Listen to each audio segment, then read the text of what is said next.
Hello! Today we are talking about obesity in relation to pediatric patients. Childhood obesity. Yes. So a lot to talk about. Yes. I think it's a prevalent issue, unfortunately. It's a relatable topic for many in different scenarios. Yep, become more common. What is it, like 1 in 3 children? 1 in 5. 1 in 5? 1 in 5. Okay. I just looked this up. Is that an improvement, though? I think it used to be 1 in 3. Was it? Well, okay. There's a difference between overweight and obesity. Yeah, so maybe if you're combining overweight and obesity, we should look this up. Yeah. But obesity, just 1 in 5. Yeah. For adults, apparently it's 2 in 5. So, I mean, it makes sense. Like, children are following in their parents' footsteps and in the lifestyle that's been taught to them. So, for the childhood obesity to get reversed, I really obviously think it's important that the parents are working on this as well. I don't think you can separate the two. No. Especially because the parents are, like, purchasing the food, cooking the food, doing the majority of the work. So, honestly, it's got to be, like, a whole family. For sure. Literally the other day, I was talking to a 19-year-old, and obviously so different than a 4-year-old, but still been a struggle for most of his teenage years. And so he's saying, like, oh, he's applying to so many colleges and finishing his senior year, studying so much. So I'm like, okay, so one thing up against you is sitting all day. It's like, I can't really work on having him exercise too much right now. He just doesn't have the time and like priorities, right? But he's just like, yeah, but I'm pretty much like snacking on cookies all day when I'm doing homework. Yeah. But to your point of the parents, I was like, but who's buying those? True. But also, I mean, as a 19-year-old, you should know you can't just snack on cookies all day. Oh, no. But yeah, so he was like, oh, grandma's buying them. Tell grandma to lay off. Yeah, stop that. Yeah. But yeah, so I mean, I think there are so many factors contributing to childhood obesity, right? Like, I don't think it's ever just one thing. Yeah. And I feel like what applies to one family or one child doesn't necessarily apply to another.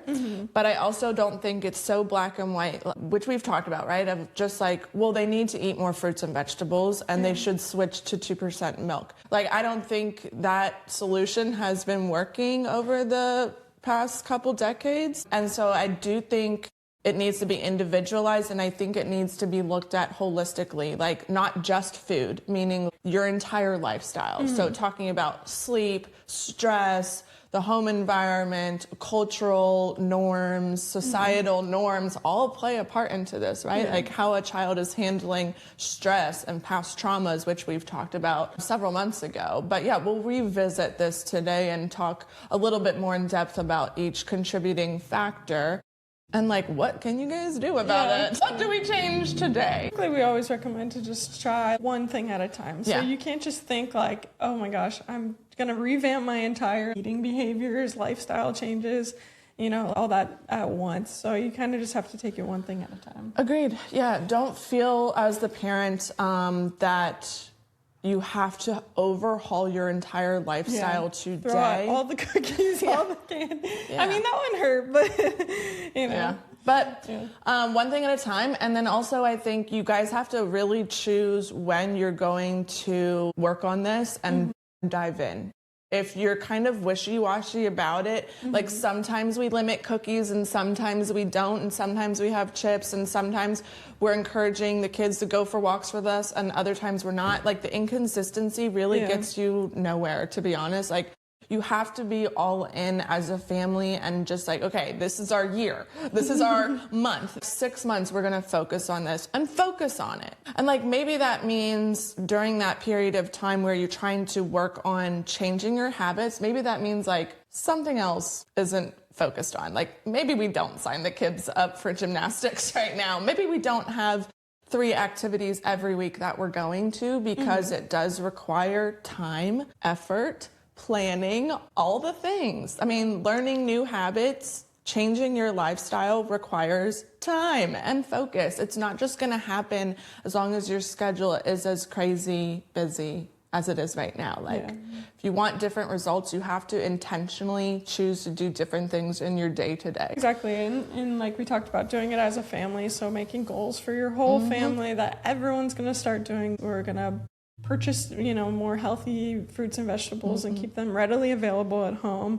we're going to stop eating out, maybe limited to like once a month or once every other week or something, just so that, you still have things to look forward to, but it's not, every Thursday night we go out for KFC chicken. Yeah, exactly.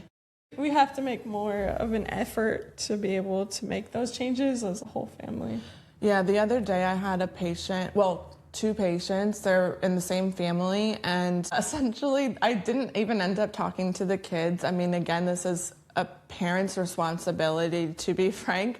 And it ended up being like one of the biggest struggles was the after school pickup. Mm-hmm. So the kids were picky and they weren't eating really anything at school all day. And the after school pickup was 4 or 5 days a week, fast food run. They get in the car, they're starving, they're cranky. And so it's just, that's the easy thing. And so then that's obviously way more calories than a typical packed lunch.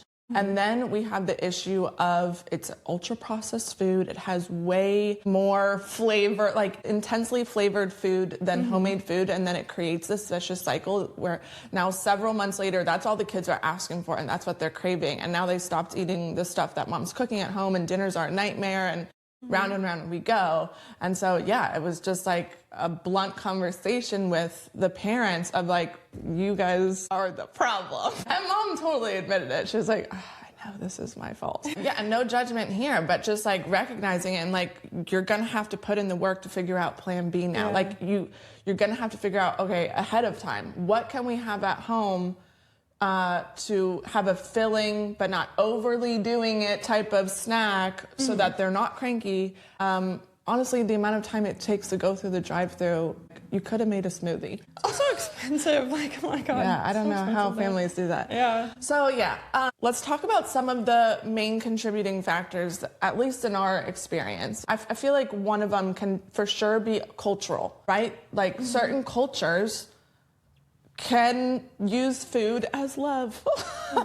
Okay, coming from like an Italian Jewish family, it's like, eat. Totally. And so like that grandma I was talking about earlier, obviously shows her grandson love by like, I bought you cookies, eat more cookies. Like as a reward for things. Like, oh, you did really good at baseball today. Like, that's a thing. Ice cream. Yeah. Like, I've for sure heard that. Like you got good grades, we're going out for ice cream. Yeah. Or like, parents and parents encouraging second portions, like piling it on. Yeah. I've had a teenager too who had an eating disorder, swung both ways in terms of restricting and binging. And one of the biggest barriers, she said, was my parents make my plates. And they just keep piling it on. Like the portion of rice was way bigger than I want to eat. Yeah. And then you get used, honestly, you get used to it. Your stomach kind of stretches out and then you're used to those bigger portions. Yep. It's hard to get back to the normal size portion. For sure. That's a thing. It's another thing. I mean, that can be visual, it can be mental. So we've all heard the trick, right, of like buying the smaller plates for kids. That can for sure help. The other thing that can help is making sure you do have veggies on that plate because it takes up room. It adds up. Yeah. And a lot of kids with obesity also are described as really fast eaters. Okay, and so being a fast eater myself. The opposite. Really? It takes so long. Oh, wow. So I just cannot wait to finish my food. I don't know why. I can't get it in fast enough. Yeah, so there's a couple things that I recommend. Number one, encouraging them to actually chew, because I've seen kids literally not chew and they're inhaling their food and like literally coughing. But encouraging them to slow down, take a sip of water, chew more, that's helpful. However, being in my 30s and I've not changed, okay, and I'm a dietitian and I know that you should eat slower, I don't.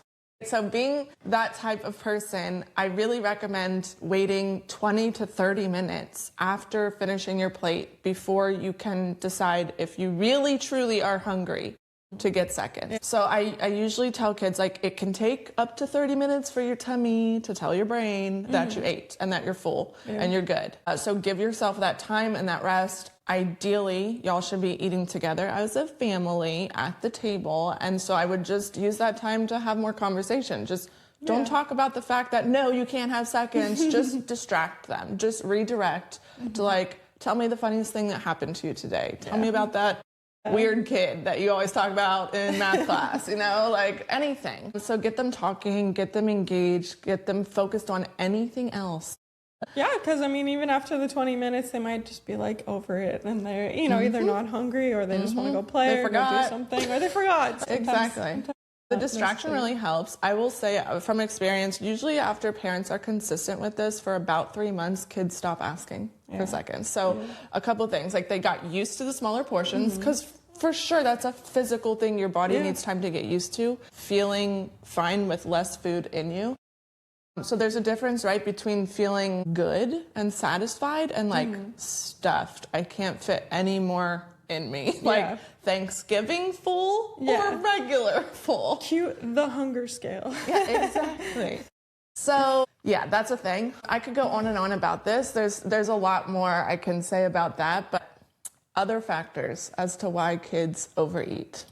Lack of physical activity is huge. Like kids, I don't know, I feel like everyone's really into video games. Maybe it's just boys. I don't know. Maybe it's both. I have no idea. But, like Roblox. I don't know. I've heard about all these video games that are so addicting that kids are just not getting out, being active anymore. That's sad. It is really sad. Kids today, like 7 and 10 years old, to go outside. I'm like, when I was a kid, you could barely bring me inside. I know, same. I mean, we used to just ride rollerblades or something to the park. Like my mom would be like, when it gets dark, come inside. So times have changed. It sucks. The video games, the TV, the screens that are in like 4 different forms, computers, TVs, tablets.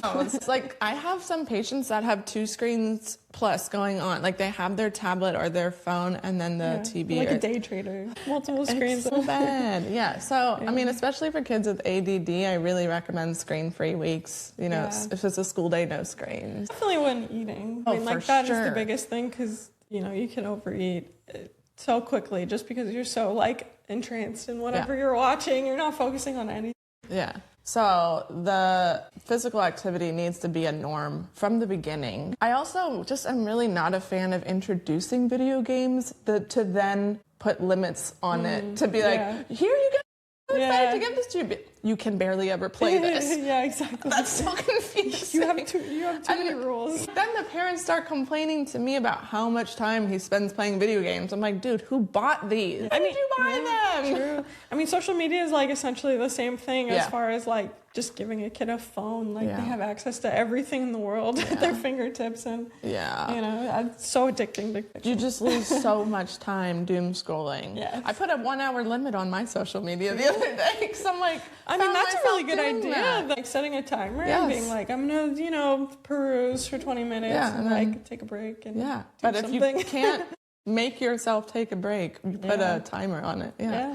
Yeah, that's a good one. But like, I really don't recommend social media for kids less than 16. I don't know. Like, I've not seen any positive effects from this. Like, it's causing a lot of self-esteem issues. Eating disorders, lack of motivation, comparison. Comparison is like the thief of joy. Have you heard this? Because it just robs you of what you thought you had that was so great. And then you're like, oh, but they have it better. And then I'm like, dude, you're not even living real life. This is real life. What? That is not. Anyway, so screens. Lack of physical activity. Kids should be given time to get bored because that's when creativity comes. And that's where they start creating and building and drawing and whatever. So they need more of that. That's part of what we talk about.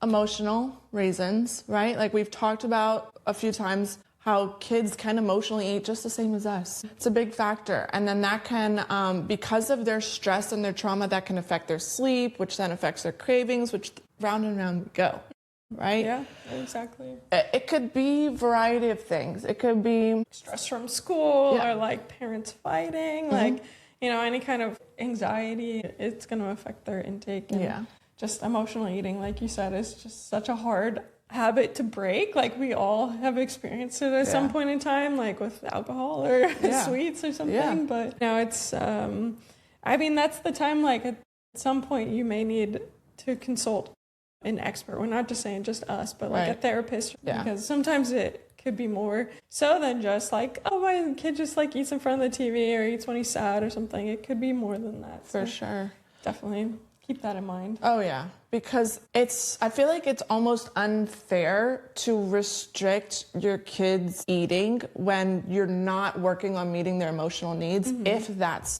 one of the biggest driving forces. It's not for every kid, okay? But for some kids, the emotional aspect is part of it. So when there are kids who are not really good at verbalizing their feelings, they don't have an outlet. Like, okay, a kid who doesn't have an outlet would be somebody just playing video games for fun. Like, what do you do for fun? I play video games. What else? I play video. I'm like, okay. Nothing else. Maybe they don't have a good relationship with their parents where they feel like they can talk about what's bothering them. And that's not necessarily your fault as a parent, because maybe you're just copying how you were raised, right? I mean, to a degree, we all do that until we realize, wait a second, that wasn't the best. Maybe I shouldn't pass that down to my kids. But yeah, I mean, normal for some people growing up to talk about their feelings. Yeah. And we have to break the cycle, right? And some kids are more sensitive, emotionally sensitive than others. So it's almost like you have to be a different parent for different kids, which is so challenging, I can't imagine. But watching all my nieces and nephews, like one family, three kids, they're all different personalities. And I'm like, how are you guys managing this? Like, this kid needs this kid needs that kid is fine, and she's just living life. She's your easy one. Yeah. But like, yeah, it's trying to meet their emotional needs where they're at is a huge thing. And so if they're not talking about it because they don't feel like you're listening, maybe you're always, oh, well, when I was your age, blah, blah, blah, blah, blah. Okay, well, it's about you now, isn't it, Mom? Thanks, Or if Dad is like, get over it. So, maybe Dad doesn't know how to talk about his problems. Yeah. And then Dad is emotionally eating at night and your son sees it. Like, that's so true, though. That's a really good point, is just them, like, seeing your behaviors and copying it, like, whether it's screen time, like if you're constantly on their phone, they're going to constantly be on their phone. If you're constantly eating and snacking, they're going to be eating and snacking. Yeah. Like, kids are just such little parrots that like they'll just copy anything you do. Yeah. So I'm trying to explain how kids should not be on their screens and be outside playing and doing active things, but the parents don't work out and they don't go outside and they're just scrolling and they're like, what? I'm busy. I'm like, oh no. So it's almost unfair to the kids for me to like be pushing this on them when Mom and Dad aren't doing this.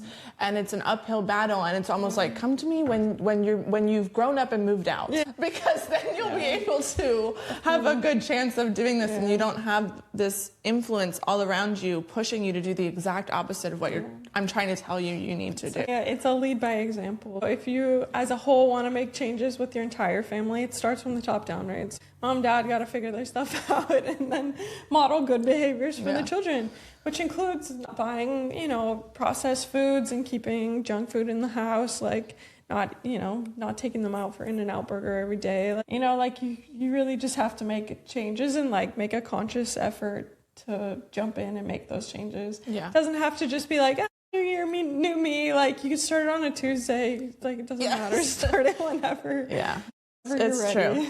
So that's another factor, the ultra-processed foods. So the eating out, the packaged foods, like this family I was talking to the other day, Mom is complaining, venting, out of worry and concern. So no blame to her, but venting about the fact that her kids don't want to be eating this homemade meal, but she's the one taking them to fast food every day after school. I'm like, it's literally working against you. Your choice of taking them to fast food multiple times a week and then buying Ritz crackers, what else? It was like those Hello Panda chocolate things, I don't know, Nutella sticks, all these things. Like, those choices are working against you when you're trying to get them to eat the homemade food and the vegetables and the fruit. If there are strawberries for a snack or Nutella, what's it? Nutella Go? Where you if those are the choices, what kid is going for the strawberries? I don't know, my kid loves raspberries. Okay, but he's a toddler.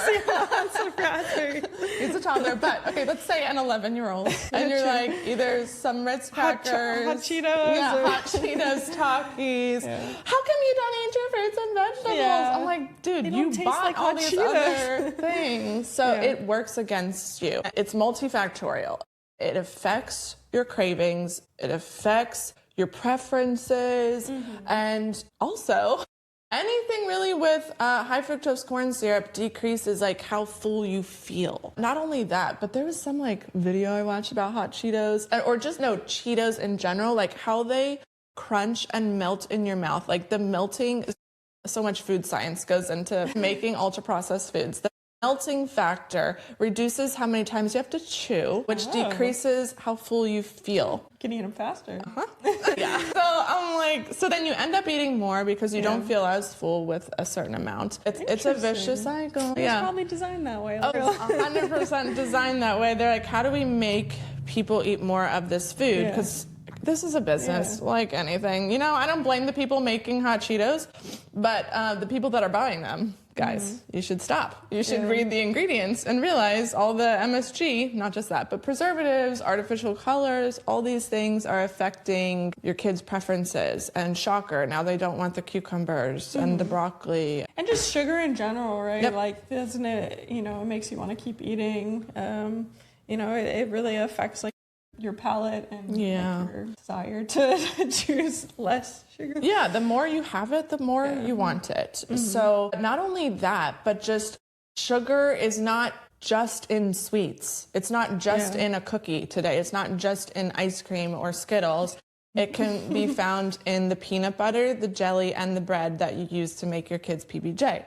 There are options without sugar. Right? It's more expensive. So that's not always available for every family as an option. It's in all the breakfast cereal, even the ones that are like whole grain. There's sugar. Okay? So your kids are getting sugar in multiple places. Their crackers, their bread, the jelly, the Lunchables, every single thing has some sugar. So it adds up, and then that increases insulin in their body. And then insulin increases fat on the body. So it's driving cravings. So now kids have a little bit of sugar, they want more sugar, but then it's driving their weight up too, and it's causing insulin resistance. And then we end up with kids with prediabetes at like 6 years old. And it's so sad. It's not their fault. And I'm like, how am I going to tell this 6-year-old? I'm not. You know what? I'm not. I'm telling the parents what to buy differently. Yeah, I mean, that's, you know, nutrition knowledge, like, isn't just something that everyone learns, you know, like they try to teach a little bit in school now, but, you know, you kind of have to pick it up somewhere else. So reading food labels is going to be like so important in comparing two products. If something has 20 grams of added sugars and 5 grams of added sugars, you have to like be willing to maybe spend a little bit more, and get the 5 gram of sugar, you know, item. Because if that's going to be a consistent factor in every single food that they eat, it adds up. Yeah, it's crazy. It does add up. And then what else? I feel like we covered it. So like culturally, that can affect things. Eating out a lot can affect things, right? The sugars, we talked about the portions, ultra processed food. That's what I wanted to say. There are no shortcuts to this. Like, there are no shortcuts to getting your family healthier and reversing your kids' obesity. You have to cook more. You have to invest and set aside time to make these changes. Like, there's no like, oh, but what's a healthier option at Chick-fil-A? Not going. Nothing. Do not go there. Because it's more than calories, okay? Like, sure, I can find you a lower calorie option for your kid at the drive-thru. But food is not just numbers. It's about the fact that they add all these things that make it taste so much better. So you overeat, and then, well, now that's all I want. And I'm not going to eat the homemade food that you made. So and the portion sizes too, you know, like like it's not really normal. Like if you were cooking the same item at home, like the portions would be way bigger when you're eating out. You know, there's so many like YouTube videos, and there's so many people like cooking. Now everyone's like a chef. Like, that's a good thing. It's a good thing, but you know, there's so many like options to finding like different ways to teach parents how to cook. I think that's super important. I've definitely had parents be like, well, I just don't know how to cook. There's no way around it. If you have kids, you have to learn to cook. If you value your health, your kids' health, you have to learn to cook. I mean, the only shortcut is using a meal delivery kit thing like Blue Apron, HelloFresh, anything like that. And there's a million of them now. It's kind of a good way to get you started and just to give you ideas for recipes. And then like in the future, you could kind of do it yourself. It's a good way to get started. I've done those before. Yeah, I've definitely used those at like super busy seasons of my life. Like even 1-2 days a week. If it avoids you guys eating out more, it's helpful. If it gets the kids and you gradually learning some cooking tips, helpful. But yeah, recognize like what type of learner you are. If you're more visual, use YouTube, use TikTok, and start learning. If you can read, if you can watch, you can learn. So just start committing time to that as a family, and don't do it alone. The kids should be helping in the kitchen with something, and it doesn't have to be the whole hour. It can literally be like, wash the broccoli, peel the carrots, measure the rice, something, just a minute or two, and then be on your merry way. Go set the table, all these things. But you have to set aside the time to cook. And those are great life skills for your kid for their future too. Like you obviously want them to be like healthy and cook in their future for their future family. So, it's definitely good to start early and get them interested in food. You never know, they could be the next Gordon Ramsay. And I was like, what chef do I think of? If you don't know, like, what's healthy, what's not, real food. Just don't overcomplicate it. If it's regular food, if it's chicken, if it's eggs, if it comes from the earth or grew on the earth or grazed on the earth, eat it. Okay? Don't worry about, but I thought there was too much cholesterol in egg yolks. Just eat them. Okay? Just eat them. Just if there's stuff in a package, don't eat it too much. If there's stuff you have to cook, eat it more often. Yeah, exactly. But it's also like, I don't know, I think it's kind of cool to keep trying different recipes and different cuisines because you never know what your kid is going to like. Like I made pad thai last night and Adam was shoveling it in his mouth and it was kind of a win. I was like, I'll take it. That's nice. You do you. Anyways. Start somewhere. If this is something that's affecting one of your kids or your family or you, start somewhere and just chip away at it. Okay. So like this week this month, I'm going to really focus on learning how to cook one new recipe. And we're going to have like family meals 3 days a week. Or it's like next month, we're going to work on having veggies at every single dinner. So one thing at a time. If you try and do everything all at once, you're setting your all, for sure. Yeah, exactly. So good luck with that. We believe in you. You can do it. Yeah, for sure. We have seen a lot of success. It just takes commitment and the consistency. Like if you're into this for a couple weeks, you're not going to see much. You have to commit to this long term. Not a short-term quick fix. It's long-term. This is forever. This is how we're going to be living and eating forever, guys. This is not something we're just doing for the first few months of the new year. This is our lifestyle from here on out. The new normal. Yeah. And if you'd like more tips, follow us on Instagram at the Pediatric Dietitian. We're also on YouTube. Yep. And we'll see you next next time.